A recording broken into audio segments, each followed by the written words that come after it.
Hello there, it's Miss Gaafar here, and as you can see behind me, I have got the Scholastic Book Fair.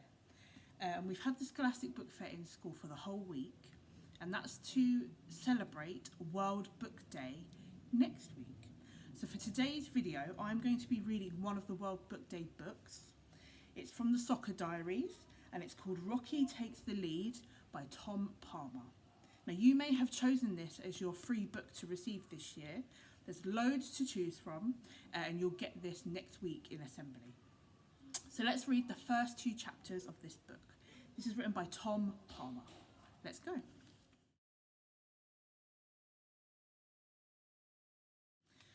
One. Do you have a dream? We all have dreams, don't we? The dream of a life that would be perfect for us, where we'd be happy and everything would be good. What's your dream? What are you doing? Who are you with? Where are you? And do you think that your dream will ever come true? Rocky Race was living her dream, and she knew it. She was sitting on a beach in LA with her three best friends, Kim, Naomi and Massa. They just finished football training, or soccer training as they called it here in LA in California. They each had an ice cream. The dream. The sun was shining, the palm trees were swaying gently in the warm air. Kim leaned into Rocky, their shoulders touching, feet dangling over the beach cafe wall. When did they get here? Kim asked. Tomorrow, said Rocky. And now her heart began to beat faster, because the following day her other friends, her old football team from England, were coming to play a friendly against her school team. Here in America, because Rocky lived in California now. She had left behind her childhood home in England for American beaches filled with surfers, for a vast ocean, for year-round sunshine. Rocky Race was playing the game she loved in paradise, becoming a better and better footballer, on a pathway to being professional, to becoming, one day, she hoped, a lioness.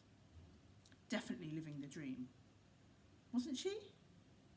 Maybe, maybe not. Because the truth was that, even though she had it all in America, she missed home, missed the UK, missed England. Skies bruised with clouds, gusts of winds that poured with rain, and sometimes ice off the hills. So different to California. That life she had lived for the first 14 years of her life. All the girls she used to play with under those bruised skies. She had missed them, and their arrival was reminding her of that. Tomorrow, Rocky said again. They get here tomorrow. Are you excited? Massa and Naomi asked the same question at the same time. On the pitch they were central defenders, the perfect partnership, always synchronised. They were like that off the pitch too. I can't wait to see them, Rocky nodded, watching a surfer catch a wave for a moment until the board flipped and the surfer disappeared. Especially Fionn, Rocky added. Fionn Guthrie, Rocky's captain back at Melchester Rovers, the girl who, a couple of years older than Rocky, became her mentor and friend before Rocky was offered a scholarship here at Mountain Heights School. Fionn had given Rocky everything. There had been few opportunities for girls to play football back home, even 5 years ago. But Fionn had found Rocky and given her the chance to play in a team. Then she had nurtured Rocky, made her the player she was. And why?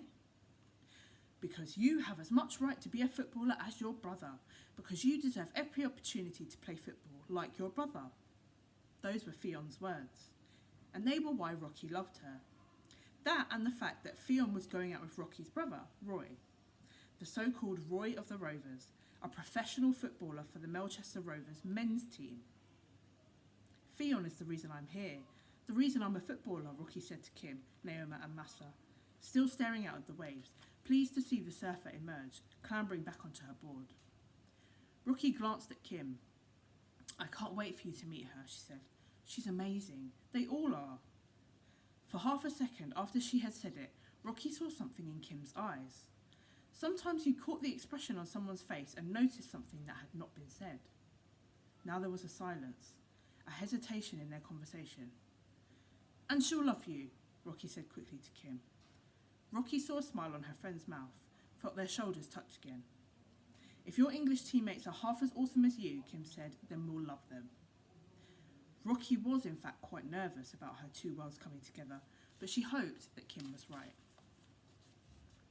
Chapter 2. Rocky was talking and laughing so much that she couldn't breathe, hugging all of her old teammates one by one as they stumbled off the coach, looking around themselves like they were stepping onto the moon. She felt hugely excited, or emotional, she was not sure which. All the time she kept her eyes locked on Fionn. She had wanted more than the brief tight hug she'd had from her too. She needed time with her, but that couldn't happen, not yet. As soon as the Melchester Rovers team arrived, Mountain Heights School hosted a welcome party for them outside in the eating area, a lovely view of the sun high above the hills as a backdrop. Food, drink, speeches, that sort of thing. The Mountain Heights School coach, Abby, clapped her hands once she could see everyone had a plate of food and a drink. She stood there beaming, next to her assistant coach, Jessie, who was also Rocky's mentor at the school. "Welcome, welcome, welcome," Abby called out. "We are so pleased to have the Melchester Rovers over here in the States. You are very welcome, and although you are here to play a game of soccer, you are here as our guests." The former USA international footballer paused. "You need something? Just ask." Rocky watched her old teammates. Some were looking around, glancing at each other. Abby had used the word soccer, not football. How had that made the British players feel? Had they even registered it? They clearly had. It had taken Rocky a long time to get used to that word, soccer. It still sounded weird. Maybe she hadn't quite got used to it yet. As Abby's speech went on and she said soccer a second time, then a third, Rocky caught Fionn's glance and saw a slight roll of the eyes from her best friend. After the speech of welcome, the Melchester Rovers coach stepped forward and thanked the Americans. "We look forward both to your hospitality and a great game of football." Football, there it was. Coach Serena used the word 4 times during her speech. As gifts were exchanged, club scarves, banners, Rocky noticed some of her American teammates snigger. At the word football? Was it going to come to this? A squabble about words? Rocky knew her American teammates would be thinking that because they were in the USA, they would and should be playing soccer, not football. And on a field, not a pitch. Also because they were here, not in the UK, if the score in their game was 0-0 or 2-2, it would be a tie, not a draw. She would read their minds. Fionn was standing at the side of Coach Serena as the welcomes and speeches went on. Rocky had not really had the chance to talk to her yet, apart from the quick hug. But Fionn was staring at her. And not just staring, Fionn was making subtle faces at Rocky now. It was difficult not to laugh. Rocky tried not to look at Fionn. She just stared at a parcel Fionn was holding to keep a grip on herself. Then the speeches were over and girls from both teams were chatting to each other. The conversations were about everything, but Rocky couldn't help focusing on the ones that were about words, about difference. "I can't wait to get out and play a game," Charlotte from England said to Massa. "Is that the pitch?" Rocky had never liked Charlotte that much. She was someone who enjoyed winding people up. "Pitch?" Massa sounded genuinely confused. Then she said, "Oh, you mean the field? Yeah, that's one of the soccer fields." Rocky wanted the two groups of girls to like each other, but there was so much going on, so many conversations she wanted to be a part of, she couldn't do it. Not properly. Overwhelmed, she went to stand with Kim. "This is weird for me," she said. "It's doing my head in." She looked over to see who Fionn was talking to. Rocky particularly wanted to introduce Kim to Fionn. She knew they'd love each other, her two best friends in the world. "Your accent," Kim whispered. "It's different. You sound like that woman on that weird TV show you made me watch, Doctor Who." Rocky laughed now. Kim had no idea what a compliment that was. That she and her dad used to watch Doctor Who and that he had loved the fact that someone from the north of England had been the Doctor. Rocky thought she had the chance to introduce her best English friend to her best American friend when Fionn stood up and came towards her and Kim. But then some of the other British girls began gathering too. Rocky felt overwhelmed again by all the talk and the people. And then Fionn was there and the parcel she had been holding was handed to Rocky. "We brought you something," Fionn said, "from home." Kim neatly stepped sideways, making room for all the British girls. Wanting Kim right next to her, but knowing that couldn't happen just now, Rocky studied the wrapped up object. She was grinning so much her cheeks hurt. She knew what it was. Rocky unwrapped it slowly, then held up a red and yellow shirt for all to see. The Melchester Rovers top for the next season. The top she would never wear or play in because she had come to California. She had even missed the last couple of games of the previous season, in which Melchester Rovers were promoted without her. She regretted that. She had wanted to finish the full season with Mel Rovers, but she had not been able to. She had had to choose, the States or England, the future or the past.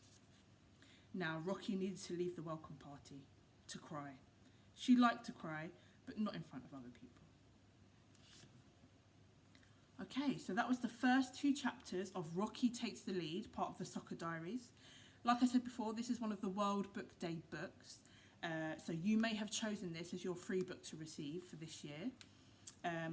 If you are interested in giving this a read, we've got a spare copy in the library. But other than that, have a fantastic World Book Week next week, and I'll see you again very soon in the library. Thank you, bye-bye.